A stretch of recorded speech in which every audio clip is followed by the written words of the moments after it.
ប្រុស07ពាក់ព័ន្ធជាមួយឆ្លងម៉ូទ័របាទគាត់មកទទួលសេវាកម្មជួសជុលម៉ូទ័រហើយនឹងដោះលាងបាទ07នេះតាមឡូប្រុស07ដែលយើងរើចេញមកនេះម៉ូទ័រចែកខ្យល់របស់ប្រុស07បងប្អូនបាទម៉ូទ័រវាអូខេបងប្អូនបាទបន្ទាប់ពីយើងឃ្លៀប្រុស07ទៅឥឡូវនេះមកដល់ឡានបាឡែនលានកុំព្យូទ័រច្រៅហើយឡានបាត់ហ្គាសហើយយើងបុកតាមរកន្លែងលិចទៅគឺលិចតាមកុំព្យូទ័រឡាននេះលិចតាមកុំព្យូទ័រគេឆ្លងក្តៅឆ្លងជាក់គឺអត់មានបញ្ហាទេសម្រាប់ឡានបាឡែននេះហើយខាងនេះ330លោតភ្លើង AC ផ្លែត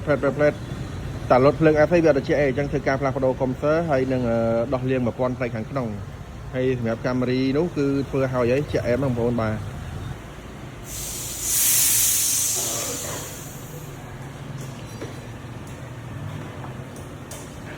នេះកុំព្យូទ័របាឡែនណាបងប្អូនបាទដែលមកលន់ហើយច្រាវហើយលិចបាត់ហ្គាសគឺលិចតាមកុំព្យូទ័រនឹងឯងអញ្ចឹងកុំព្យូទ័រនេះយើងយកមកបុកទឹកមើលគឺលិចបាត់ហើយវាលន់ច្រាវទៀតបាទឥឡូវមិនចាន់ឡានគាត់សម្រាប់ចិត្តផ្លាស់ប្ដូរកុំព្យូទ័រស៊ីនក្បាលឡានធានា3ខែបាទបាឡែន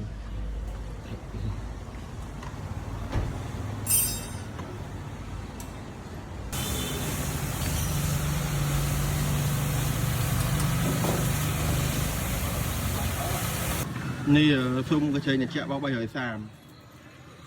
ដីកងធានដាច់ហើយកងធាននៅលើខ້ອຍដាច់ដីអែទៅដីអែ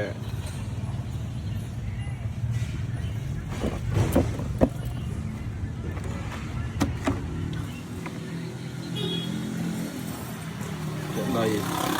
ទៅទី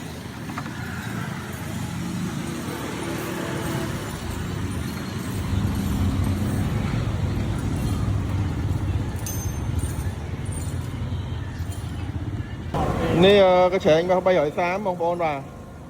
យើងរើចេញមកដោះលាងនេះឃើញតែកញ្ចែងគាត់កូពីបាទ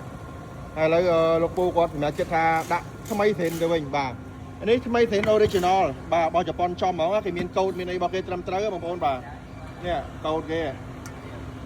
អូខេបាទ Denso ចំសេន 100% ហើយអានេះអត់មានកូដទេមើលគិតក្រោយអត់មានកូដទេ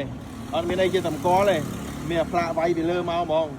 ចឹងអានេះកូពីបងប្អូនបាទកូពីណាហើយកញ្ចែងនេះស្អាតទេនេះឥឡូវលោកពូគាត់ដូរចោលហើយដាក់ថ្មីស្រីនេះវិញមិនទៅរួចបាទ330នេះ